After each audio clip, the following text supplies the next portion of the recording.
Good morning and welcome to the channel. Today we're brewing beer. I'm kind of in the middle of setting up. I've got a 3-vessel system.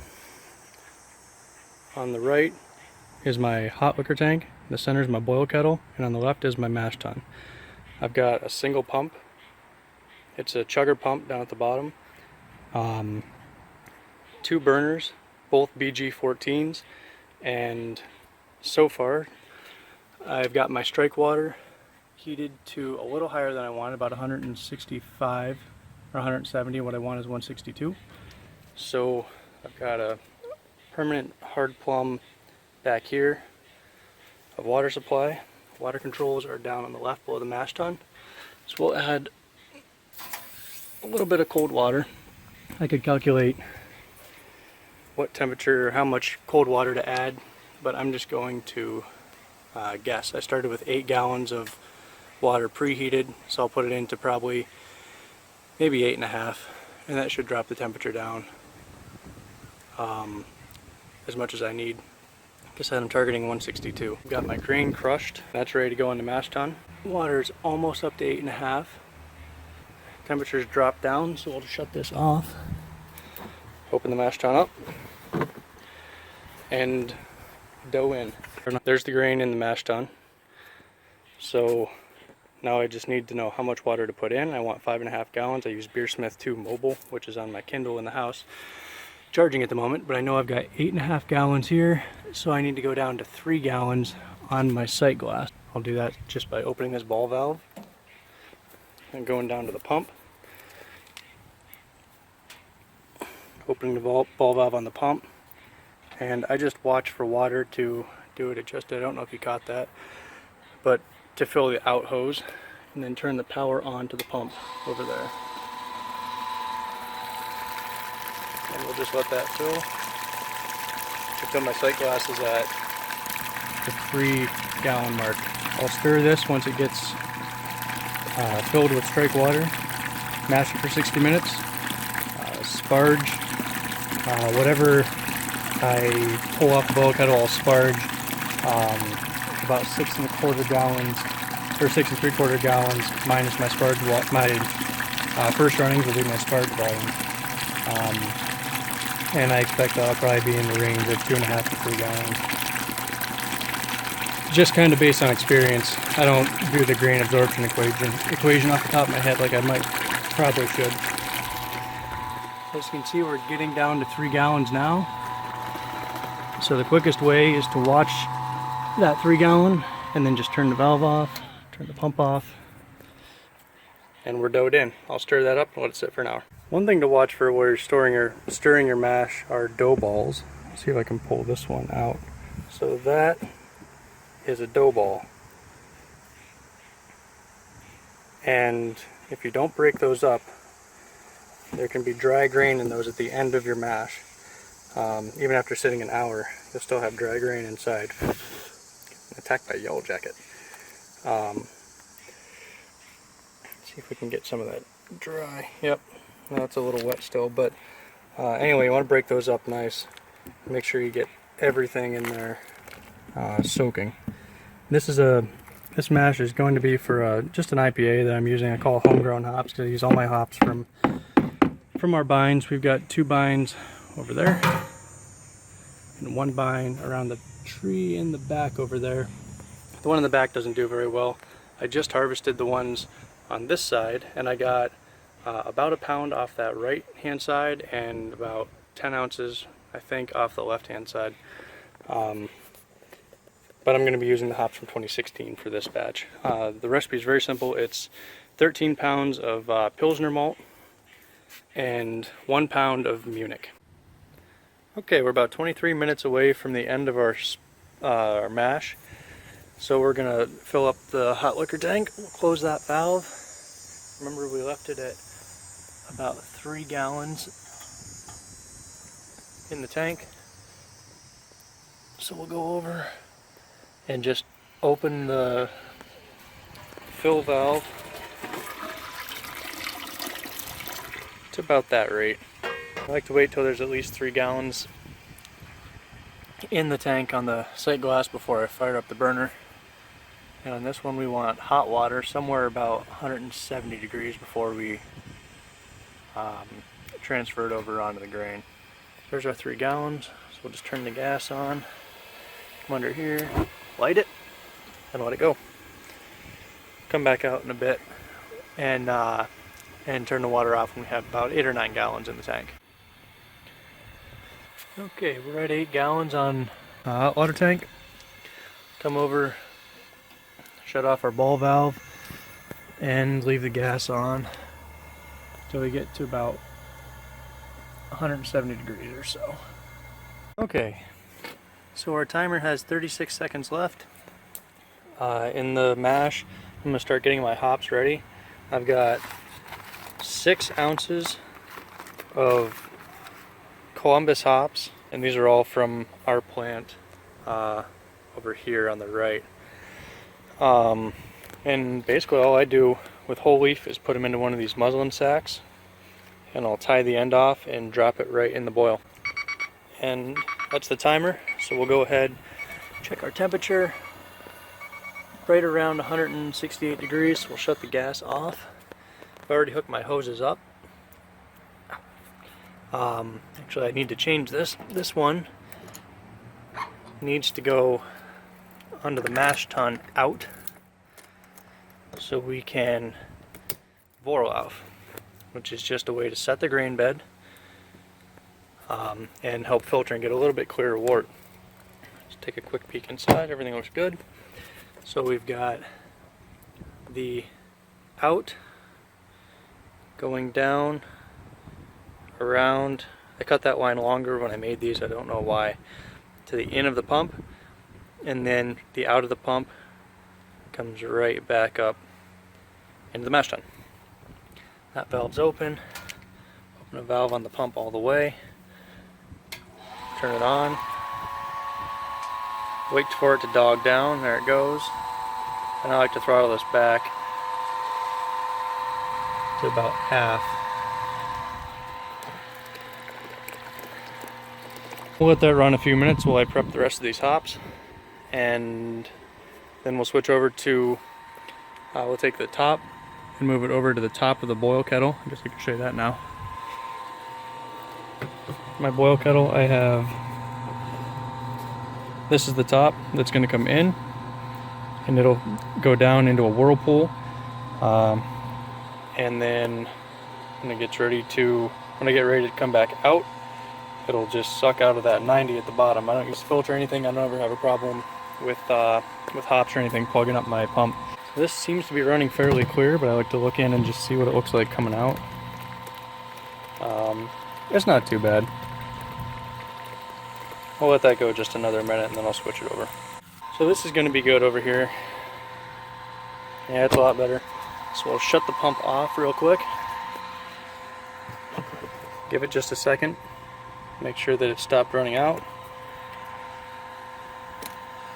And then switch it out so it's onto the whirlpool arm of the kettle. Always make sure that valve is closed.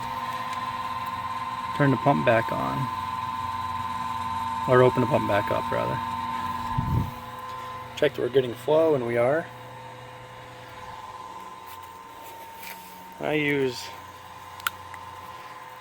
a syringe with no needle to get my sample. I use a refractometer. I'll just put it right in the wort, getting them out, set that off to the side, let it cool off for a bit. Alright, so this took a little longer than it normally does, but we have a little liquid left in there. You can see the last of the wort on the inline is starting to kind of be diminishing returns, where at this point it's just not worth the time it's going to take to suck out anymore. So we'll go ahead and shut this off. Take a peek in there. You can see we're about 3.5 gallons of wort collected. So I'll go ahead and fire this burner up. There we go. I know I want to go to about 7. I'm actually going to go to 7 1/4 because I'm using a lot of whole hops today. The entire bag is going in. So 3.5 to 7 1/4 is 3.5 1/4, so 3 3/4 off of 8 1/4. Means we want to go down to about like 5 1/4. 1, 2, 3 3/4. 4 1/4 rather. So we will take our outline off the boil kettle, back on the mash tun. Close the mash tun out.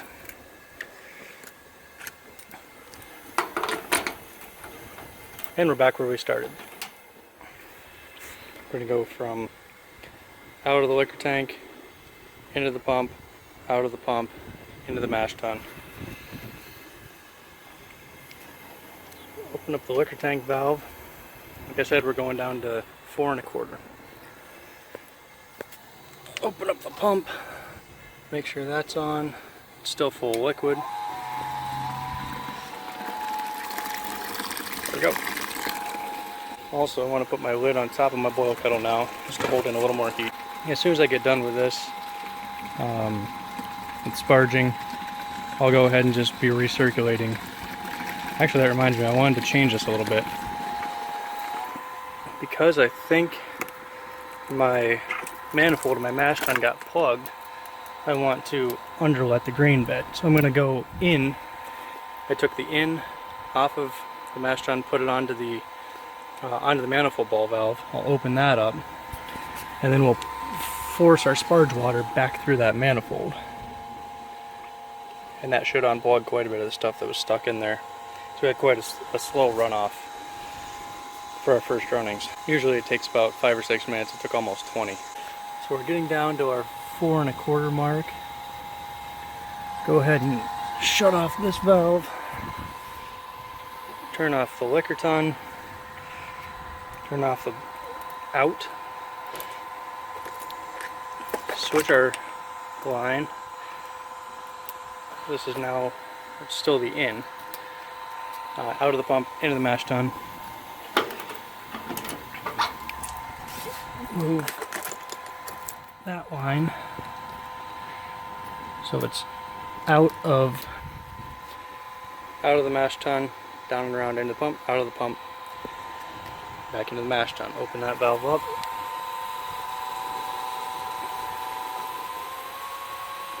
And we got air in the line somewhere. So we'll just leave that valve open. Shut off the pump. There goes the air.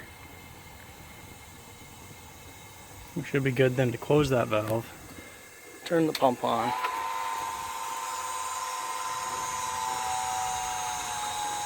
There it goes. And back it down to about half. And let that run just a couple minutes. Okay, this is back to running clear again. So we'll just repeat the procedure. Maybe shut that off. Actually, you know what, we'll keep it running just for a minute. Grab my syringe, which I just emptied from doing the first gravity check. And we'll just put that right in there and get some liquid. First runnings came out at 1084, 3.5 gallons at 1084. So we close the ball valve on the pump. Move the outline onto the whirlpool arm of the kettle and reopen the ball valve on the pump. And now I'm just watching until I either run out of liquid in the mash tun or hit my 7.5 gallons, or 7 1/4 gallons rather, in the boil kettle. We still got plenty of liquid in the mash tun. One thing I wanted to mention too, the reason I'm always picky about how I handle my valves, you never want to close the supply valve. Like in this case, I don't want to close this valve to stop the flow because the pump will cavitate and I'll get air in it, and then it'll be hard to restart. If I want to stop something, I always want to close this valve. You can hear there's air starting to get into it now. So we'll back that down a ways and let the pump catch up with the manifold. And we're also right at our 7 1/4. So check that. There's still a little liquid in there. I've got plenty at this point in the boil kettle. So I think I'm just going to shut it down. And I've just got to switch the out or the into the pump, however you want to look at it, onto the out valve of the boil kettle. So we're about 170 degrees, 7 1/4 gallons is close enough. I put my immersion chiller in, adding in the flavor / aroma hops, which in this case are 2 ounces of Centennial. Put those in there. And I'm also going to turn on my pump and let the boiling wort sterilize that. One thing you have to do is back this down a ways so you don't get too much suction, because it'll cavitate with the low pressure in the boiling. It'll actually boil a lot easier in this part of the hose, and you won't get any suction, or as much suction. I'm going to turn the gas up, since we are running it through colder material down there. I'm also going to take this time to drain my mash tun. I'll just end up putting that right into a garbage bag and into the garbage. Okay, we're at an hour boil, so we'll turn off the gas, open the pump up full, we'll grab what's going to be our fermentation bucket. I've got a lot of grain husk in there because that's what I was using as part of my grain crushing system. But we'll put our outflow from our wort chiller into the bucket, and then just open up the valve. I do have a leak there that's been there since I built it, and I just haven't fixed. Yep, it's a little pinhole on the back side of my solder. But as you can see with the whirlpool arm in there, I move this sack of hops out of the way. There we go. It'll whirlpool around, and yeah, I like to just check my flow rate with the temperature of the out on the chiller. So it's a little hot, so I'll just open it up, probably open it full right now. And when it starts coming out cool, which it is, I'll back it down. You can already see we've dropped about 30 degrees. It's about 180 right now. So we'll let this run for a bit. Okay, so we've got the temperature down to a little above 80.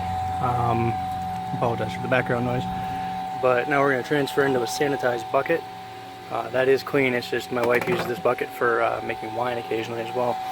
So to do that, we're going to turn off the valve, the out valve from the pump, remove the in to the kettle, put it over into the bucket, and then we'll just turn on the ball valve at the pump as such. This works well because it aerates as well as transferring. And once this gets all the way in, you can see it's going pretty quickly. Also need to turn off the chiller water. So once this gets transferred, I'll pitch my yeast, take a hydrometer reading, pitch my yeast, and I'll fire up the right hand burner, or probably just transfer that water. There's about 4 gallons in there over the boil kettle, heat it back up, and then clean everything out, put it away, and we're done for the day. So there's our wort all transferred.